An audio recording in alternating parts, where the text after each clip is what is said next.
નમસ્કાર મિત્રો, સનાતન સત્ય સમાચારમાં આપનું સ્વાગત છે. જ્યારે જ્યારે રવિ પાકનો સમય આવે, ખેડૂતોને કામનો સમય આવે, ત્યારે હંમેશા ડીએપી ખાતર માટેની દર વર્ષની આ લડાઈ અને દર વર્ષની આ ઉપાધિ હોય છે. હાલ પણ જામનગર જિલ્લામાં જ્યારે કૃષિ મંત્રી પણ જામનગર જિલ્લાના હોય અને એના વિસ્તારમાં જ્યારે ખેડૂતો પરેશાન હોય ત્યારે મારી સાથે કોંગ્રેસ આગેવાન અને ખેડૂત પુત્ર છે હરિચંદ્રસિંહભાઈ મારી સાથે છે. એ ઘણા સમયથી આ વિષય ઉપર લડે છે. તેમણે એક જાહેરાત પણ કરી હતી કે જો ડીએપી ખાતર સમયસર નહીં મળે તો તેઓ કૃષિ મંત્રીના ઘરની સામે ભૂખ હડતાળ પણ બેસવાની પણ એમણે જાહેરાત કરી છે. આવી પરિસ્થિતિમાં આજે સનાતન સત્ય સમાચારના સ્ટુડિયો પર છે. એમની પાસે જ આપણે જાણીશું કે કઈ પરિસ્થિતિમાં હાલ જે ડીએપી ખાતરની પાયાનું જે ખાતર છે તે ખેડૂતોને નથી મળી રહ્યું અને ખેડૂતો કઈ રીતે પરેશાન છે. શું છે આખો મામલો હરિસિંહભાઈ? આખો મામલો એવો છે કે હું ધ્રોલ તાલુકામાંથી આવું છું. હાલ પૂરતું જામનગર જિલ્લામાં કોઈ પણ તાલુકામાં ડીએપી પાયાનું ખાતર નથી અને જે કોઈ પણ જગ્યાએ કોઈ 25 50 કે 200 ઠેલી ઉતરે છે તેને પણ ખેડૂતને 2 કે 3 બેગે બીજું કોઈ પણ ખાતર આપે છે.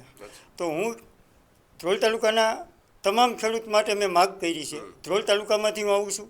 હું એક કોંગ્રેસ પાર્ટીનો પ્રમુખ છું. તો વિરોધ પક્ષ તરીકે મને તમામ ખેડૂતોએ જાણ કરી કે ભાઈ આપણા તાલુકામાં ક્યાંય પણ ખાતર નથી. એટલે મેં આજથી 2 કે 3 દિવસ પહેલાં ફેસબુકના માધ્યમથી કૃષિ મંત્રીશ્રી અને મુખ્યમંત્રીશ્રીને જાણ કરી છે કે જો ભાઈ મારા તાલુકામાં 4-5 દિવસમાં ખાતર ડીએપી પાયાનું નહીં આવે તો હું કૃષિ મંત્રીના ઘરે જઈને ભૂખ હડતાળ કરીશ. ત્યારબાદ આજે 4-5 મંડળીમાં હું ગયો. ત્યાં જે એએસપી નામનું ખાતર આવે છે 20-20-013 એ જો એએસપી જે ખાતર આવે છે તેની મર્યાદા પાયાના ખાતરમાં 30 થી 35 કે 45 દિવસની હોય છે. ડીએપી જે ખાતર આવે છે એ 45 દિવસથી 60 દિવસનું હોય છે ગુણવત્તામાં. તો અમારે હાલ પૂરતું ખેડૂતને ચીણાનું ઘઉંનું વાવેતર કરવાનું હોય, જીરુંનું વાવેતર કરવાનું, તો પાયાનું ખાતર સારું જ હોય. એના માટે અમારે ડીએપીની માગ છે. છેલ્લે ઘણા સમયથી જે માવઠાનો વરસાદ થયો છે એ વરસાદમાં અમારે કપાસ તમામ ફેલ થઈ ગયા છે. તો અત્યારે કપાસ કાઢીને પણ વાવેતર કરવું છે. મગફળી જે નીકળી ગઈ છે અને 20-25 દિવસ થઈ ગયા છે. તો 20-25 દિવસ સંજયભાઈ હજી વાવેતર અમે કર્યું નથી. જે અમારો ખરીફ પાક હતો એ તો ફેલ છે. તો અમે આજ સરકારને એવું કહી છે કે ટાઈમે ખાતર આપો. જો ટાઈમે ખાતર આપે તો અમે ટાઈમે વાવેતર કરી તો જે પાણી હોય થોડા ઘણા એ પાણીથી અમારું બીજું ઉત્પાદન થઈ જાય શિયાળુ પાકે. જો કૃષિ મંત્રી અમારા ધ્રોલના જ હોવાથી જો અમારા તાલુકામાં ન હોય તો ગુજરાત રાજ્યમાં બીજા શું આશા રાખશે કૃષિ મંત્રી આગળ? બીજે કોઈ જિલ્લામાંથી તમને કોઈ એવા સમાચાર મળે છે કે ડીએપી ખાતરની ત્યાં પણ અછત હોય કે એવું કાંઈ? હા, જો આજે જ મેં એક મેસેજ વાંચ્યા છે. અમારે અમરેલી જિલ્લા પ્રમુખ પ્રતાપભાઈ દુધાતે તેને પણ આ ખાતરનો વિરોધ કર્યો છે. સુરેન્દ્રનગરમાં ઘણા મારા આગેવાનો સાથે વાત થઈ છે, ત્યાં પણ અછત છે. ઉત્તર ગુજરાતમાં ખાતરની અછત છે. ખાસ કરીને અત્યારે હું ધ્રોલનું કે જ્યાંથી રાઘવજીભાઈ પટેલ આવે છે મારા તાલુકાનો, અત્યારે મારી લડાઈ ધ્રોલ તાલુકાની છે અને જરૂર પડશે તો ગુજરાતના તમામ ખેડૂતોની સાથે જ છું. જો આમાં તો એવું છે, મને ઘણી જગ્યાએથી ફોન આવે છે કે જો મારે બેસવાનું થશે 1-2 દિવસની હવે અલ્ટિમેટ એની બાકી છે, બેસવાનું થશે તો ગુજરાતમાંથી ઘણા આગેવાનો આવશે કે રાઘવજીભાઈની ઘરે બેસવા માટે. અને હાલ પૂરતું જે ડીએપી ખાતર અમુક જગ્યાએ આવે છે, ખાસ કરીને મેન પોઈન્ટ એ છે કે મારે આજે જ તે આપણા જામનગર જિલ્લાના ખાતર વિકાસ અધિકારી જે હોય ખાતરના એની સાથે વાત થઈ, એનું રેકોર્ડિંગ મારી પાસે છે, હું આપશ્રીને આપીશ. કે એને મને એવું કીધું છે કે ડીએપી ખાતર સાથે કોઈ પણ જાતનું નેનો યુરિયા, નેનો ડીએપી કે સલ્ફર આપવામાં આવતું નથી.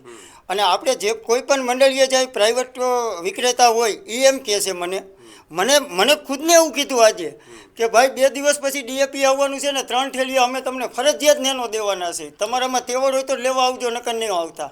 અને આજે એક મંડળીએ મેં ગયો તો એનો વિડીયો આપશ્રી આગળ છે અને હું મોકલી દઈશ તમને.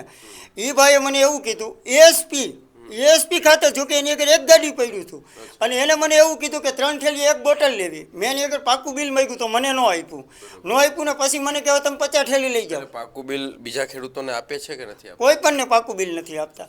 જે નેનો યુરિયા આપે છે સરકાર, રાઘવજીભાઈ ખુદનો એક વિડીયો મારી આગળ છે, વિધાનસભામાં બોલ્યા છે કે સરકારનો કોઈ પણ આદેશ નથી કે નેનો યુરિયા કે કોઈ ફરજિયાત દેવું. તો ભાઈ આ હું કામ આપે છે? તો મંડળીવાળાને મેં કીધું કે ભાઈ આપ શ્રી સરકારને રજૂઆત કરો, તો કે અમને સાહેબ કહે મેં કીધું મારી હારે વાત કરાવો એ સાહેબની. કોણ તમને નેનો આપે છે, કોણ તમને અન્ય પ્રોજેક્ટ આપવા કરે છે, તો એ મારી હારે વાત નથી કરાવતા. તો આમાં સરકાર બે ધારી તલવાર છે. ખાતરવાળા જે વેચાણ કરે છે એને માંથી નેનો આપે છે. જોકે આ મંડલીવાળા કહે છે, હું નથી કહેતો કે ઉપરથી સરકાર આપે છે. સરકાર એક બાજુ આપણે એમ કહે છે ખેડૂતને કે અમે કહેતા નથી, તો આમાં સાચું કોણ? ડીએપી ખાતરની જગ્યાએ બીજું ખાતર આપે છે અત્યારે લોકો. ડીએપી ખાતર આપે 3 થેલી 2 થેલી કે 4 થેલી, જેવા જેવા માણસો અને જેવા ખેડૂત, બરોબર એવા ખેડૂત અમુક જગ્યાએ 2 થેલી આવી મિક્સ કરી દે છે. સંજયભાઈ મિક્સ નહીં, નેનો ડીએપી આપે 650 રૂપિયાની બોટલ આવે. આજ મારી આગળ જમીન 15 વીઘા છે, તો 15 વીઘાના વાવેતરમાં મારે 6 થેલી ડીએપી જોઈએ. 6 થેલી ડીએપી લેવા જાઉં તો મને 2 નેનો ડીએપી આપે. 2 નેનો ડીએપી આવી મને ક્યાંય ઉપયોગ નથી. મારી આગળથી 1300 રૂપિયા લઈ જાય. જો એ ન લઉં તો બીજું સરકાર 500 રૂપિયાનું મને ખોટે ખોટું બટકાવે છે. મને ક્યાંય કામ આવતું નથી. કોઈ પણ ખેડૂતને પૂછવાનું ભાઈ ચણા કે ઘઉંમાં એ નખાય ન નખાય.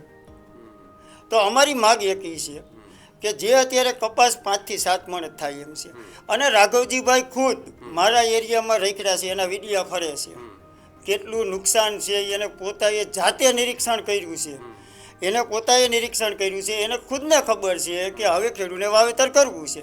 ભાઈ એને વાવેતર કરવું છે તો, અને જવાબદારી મને એક બહુ તમને સ્પષ્ટ કહી દઉં કે ડીએપી ખાતર પૂરું કરવાની જવાબદારી સરકારશ્રીની છે. સરકારશ્રીની છે. અમે કોઈ ભીખ નથી માગતા. અમે પૈસા દઈને 1305 રૂપિયા 1465 રૂપિયા જે ભાવ લેશે એ પૈસા દઈને લેવા તૈયાર છે.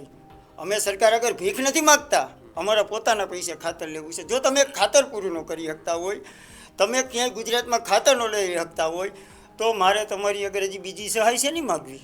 અતિવૃષ્ટિ થઈ છે ધ્રોલ તાલુકાના તમામ ગામોમાં, અમુક ગામમાં એને 33%થી ઉપર જે નુકસાન થયું છે એના ફોર્મ ભરાઈ ગયા છે. ફોર્મ ભરાઈ ગયા અને 15 દિવસ થયા છે. એક પણ ખેડૂતને દસ્યું આવ્યું નથી. હજી એ સહાય તો ભૂલાવવા માટે મને કાંઈ ખબર નથી પડતી. મને તો એવું લાગે છે કે કૃષિ મંત્રીશ્રી સહાય ભૂલાવવા માટે અત્યારે ખાતરની શોર્ટેજ પાડી છે કે ખેડૂત અત્યારે બધા ખાતરના રવાડે ચડી જાય, લાઈનમાં લાગી જાય, સહાય ભૂલી જાય. એટલે એના માટે તો મોટો ફાયદો હોય સરકારને. પણ એકઈ વસ્તુ મેકવાની થતી નથી. એક ખેડૂત આગેવાન તરીકે અને એક ખેડૂતના દીકરા તરીકે હું બે લડાઈ લડીશ. એટલે આ પરિસ્થિતિ છે, આપણે પણ સમજવાની કોશિશ કરી રહ્યા હતા કે અતિવૃષ્ટિના કારણે જે પણ ખેડૂતોને નુકસાની થઈ છે એ નુકસાનીની ભરપાઈ તો હજી સરકાર કરી નથી શકી. ત્યાં ફરી આ જે ડીએપી ખાતરનું, અને આ ડીએપી ખાતરની વાત કરીએ તો દર વર્ષે ખેડૂતોની જ્યારે રવિ પાકની સિઝન આવે ત્યારે દર વખતે દોડાદોડી ઘણા વર્ષનો આ પ્રશ્ન છે, અને આ પ્રશ્ન સરકાર કઈ રીતે હલ કરે છે એ જોવાનું રહ્યું. હાલ ખેડૂત આગેવાનો અને કોંગ્રેસ પાર્ટીના આગેવાનો આ વિષય ઉપર લડી રહ્યા છે. આપના જિલ્લામાં કઈ પરિસ્થિતિ છે, આપના જિલ્લામાં કઈ રીતે ડીએપી ખાતરની અછત છે કે નથી, જરૂર આપ કોમેન્ટ બોક્સમાં જણાવજો. જય સનાતન, જય હિન્દ.